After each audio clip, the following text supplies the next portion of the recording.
So welcome to Fermanagh and Omagh. My name's Conor Owens. I'm a level 4 Blue Badge guide and I'm with my fellow level 4 Blue Badge guide Richard Orr. And today, where are we going to explore, Richard, or what are you looking to see? Oh, well, we're going to be exploring all around Fermanagh and notably around Enniskillen itself. We're standing in front of Enniskillen Castle here, which was built in 1428, so this is almost 700 years old. So Fermanagh offers a lot in terms of culture and heritage and of course great beauty. Now today I know that the weather in Northern Ireland can be quite mixed, hence we've got the raincoat on Conor and we've got me with my jumper on, but it's quite sunny at the moment. But Fermanagh is known as the Lake District of Northern Ireland, and we're on the banks here of the beautiful Loch Erne, and it's sunny, so it's especially spectacular today. We're going to speak today to Mr. Barry Flanagan, who is the owner and operator of Erne Water Taxis. So Barry, how long have you been doing this? Well, this is our 5th season now, Richard, so we've been on the loch quite a while, showing people around the whole loch. It's a big waterway, about 100 kilometres of waterway here to show people. Right. So we have the vehicle for the job here. And what see this vehicle then, how many people can you take at one time? We can take 8 people. It's a high-speed water taxi, so we can pick up the speed once we get out onto the loch and you're passing islands, many islands. We have 154 islands here in Loch Erne. Okay. So once everybody's inside and safe and their life jackets on, we're good to go. And do you stop at the islands or what? We get off some of the islands. Some of the islands are more accessible than others. Right. The main island we'd stop at quite frequently would be Devonish Island. Okay. Brilliant 6th century monastic site there. Right. But there's loads of other little hidden gems that we like to take people to as well. There's another island called White Island, little church with beautiful stone carvings. There's lots of small monastic sites around the loch. Then there's an island covered in bluebells this time of year, Inishdevar, really worth a stop. So there's things to see all different times of the year. stone carvings are quite interesting. Are they predate Christian times? Oh, there's some debate about some of the carvings. Some of them are pre-Christian, but we think the ones that they thought were pre-Christian were probably Christian as well. Yeah. So you're talking about the Bow Island Janus Bow figure, Island, that's right. and then the White Island figures as well. So they're mostly Christian. We think Christian heritage. So it wasn't Buddhists from China that came and did it? No, but I mean, I've got a story that says that. Right. They're very unique, you know. And the great thing about it is people can take their own interpretation away from it. Yeah. When we get up to the Bow Island figure, we like to play the Seamus Heaney poem he wrote about it. Okay. And it helps tell the story and bring it to life a bit for people. Right. And do you operate all year round or just in the summer season? March to October is our season. Okay, So right. That's the season. The winter time can be tricky on the loch, you know, with the weather, and then it just can get a bit too cold for people wanting to go on the water. So time to put the boats on the hard for the winter. And about how many trips would you do out in a day, in an average day? This time of year now we're doing 4 a day. Okay. And we'll be doing more frequent tours, probably 6 in the height of summer. Right. And do people book Erne Water Taxis online, or do they phone you up, or how? Exactly, yeah. You can go onto our website, ernewatertaxi.com, and all the tours are available on the website to be booked.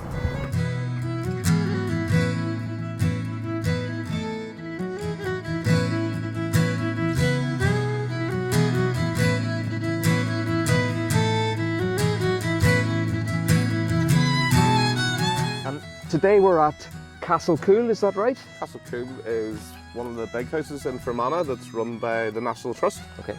So all this land is National Trust. We'll hopefully visit Florence Court later. Right. Castle Coon is a neoclassical building. Right. It's one of the finest examples in Ireland. Don't know, obviously your background of acting as well. It reminds me of Barry Lyndon. In the movie? Yeah. Kubrick's, which was one of the first films ever to be brought to Ireland for film production, and then look where we are now. But this is an absolutely beautiful building, as you say. Fantastic. It's owned and run and maintained by the National Trust, and these fantastic gardens that you can take a lovely walk around. Also, it's really conveniently situated. It's just outside Enniskillen town itself, isn't it? Yeah, literally if you're coming in from the Belfast direction, on the right hand side, about 2 minutes before you get to the town, there's a big gate with signs, and just come on in. I think they have tours as well of the actual house. Right. Obviously check times and see when they're open, but again it's a great example of the heritage in Fermanagh being celebrated.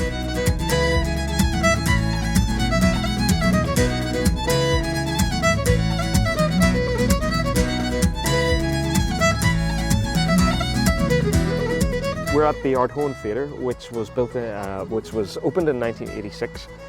It's got an auditorium that can hold 290 people. There's a pretty full programme throughout the year. It's got an absolutely beautiful aspect to it. You know, here you are overlooking one of the beautiful lakes of Fermanagh. Fermanagh, as we've referred to before, known as the Lake District of Northern Ireland.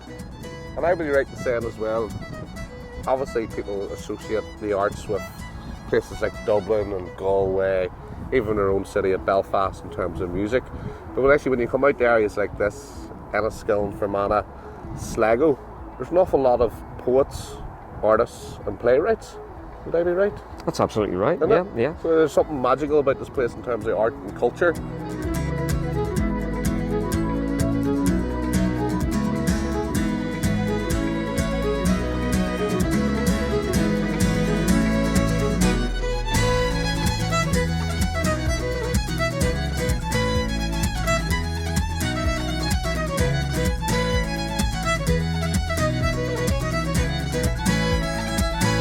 And we are outside Florence Court in beautiful County Fermanagh. Again, the grounds here and the house is another good example of the massive houses. This is a Georgian style house, Florence Court, and again it's the opposite direction where we were, but it's only about 10-15 minutes from Fermanagh or Enniskillen, and about 15 minutes away is the Marble Arch Caves. So a lot to do and visit in these areas, and I think we might go for a wee walk, and there's a walled garden. There's a walled garden, and you can also get, in non-COVID times, you can also get a tour of the house as well whenever you come here. So this is another fantastic place to visit if you happen to be in Fermanagh, which is of course well worth a visit.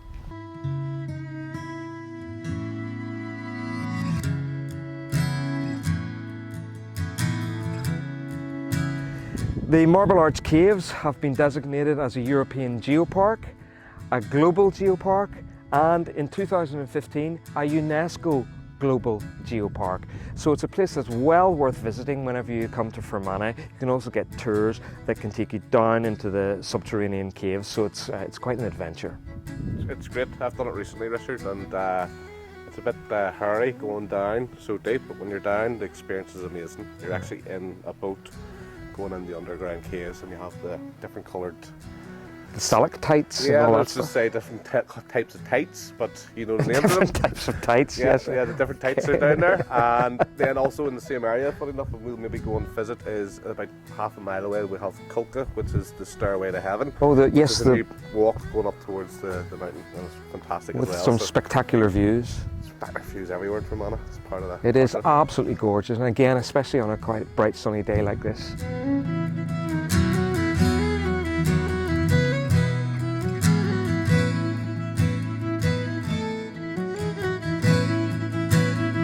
Ed Brogan, you're going to tell me a wee bit about bricks, because Erne, the village of Erne, is very famous for bricks, I believe. It is indeed, yes. So, Yeah. Right. Erne bricks, they wouldn't have been the most robust brick, okay, but they were a brick known as a slap brick. This is one of them here, right? right. Now when this brick was made, it's made out of Erne clay, not hard to get. Turn any sod in this area and you'll find Erne clay. Reach over there and you'll just get a bucket. Oh, This here is Erne clay. okay. Soft, malleable, very easy to work. And you just get a loaf-sized pieces of this on your bench and you slap it. That's the word they call slap brick. Slap brick. Get it, you work it in water on your bench and you slap it into this mould. Okay. Yeah. Flip the mould over, wet your hand and shake it out on the grass bank. And they air dry on the grass bank, and to this day you can see those are grass marks on that brick. Yes. Okay, so depending on the weather, just like winning turf, you do win the brick, and within a few days, if the weather was right, you could turn the brick on their sides, and then build it clamps. You know, a clamp, you know, two like this, and two across like this, you know, and air dry them. Okay. And then that solidifies it. That's so you literally just get the clay, shape it, yes, and that's yeah, it. Bang it into that and your bench, yeah. Down, set it out in your grassy bank, hence the grass marks on the slap brick. Now, I talked about the people living here in the village, right? Very poor people. Yeah. Now, each house, 8, 10 kids. A famous river beside them full of trout and salmon. Right. Weren't allowed to fish it because why? Lord Enniskillen, the big house, not only reckoned the river was his, he reckoned the fish were his. So, Right, okay. the only way that people could catch fish was to go out at night. And the way they done it, they went out at night with a sally rod, that's a rod out of a tree, right? Sally rod. And a cloth tied on the end of it, dipped in wax or grease. And you go to the river with your mate at night, and you'd light the rag, and he'd hold the pole out over the river. And salmon and trout are suckers. They're like moths coming to a candle. They would come jump. No, they would follow the light. The light? The bank. Oh, right ahead. And then you'd say, right, Paddy, get him out now, and that's a gaff. And you'd get your salmon under the neck. And pull it out? Under the gills and get him out.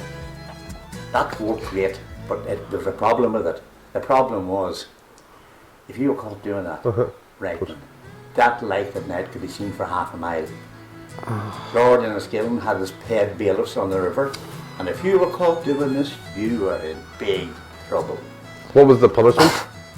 Oh, eviction or God. Yeah. Yeah. So, even though you're really poor, you weren't even allowed to They fish? eat the fish land. That's where they lived, on the bank of the river. I mean, on the poorest land there was. They weren't living on the heights, they were living on the hollow. Land that was no good for their cattle. So, Hugh Keenan next door spent many a night thinking about how he would get round Lord Erne, and he invented this ingenious argument. So it's not a wee bulb there? Or what? What is that? Right, you went to the river with your mate, with your gaff, right? Yeah. You went to the river. The giveaway is in here. Okay. You lit your candle. Right. You go to the river bank. That's the water level. You enter this. You go to the level. Okay. You now have the light of the candle in the river. So nobody can see it a mile away, half a mile away? But the fish can see it. Right? So the fish comes up to get a nosy at the light, flickering. Hey, let's take him out, Paddy. Away you go. Blow out your candle, go home and eat your fish. Lord else Ingenuity. goes, Brilliant. nothing better.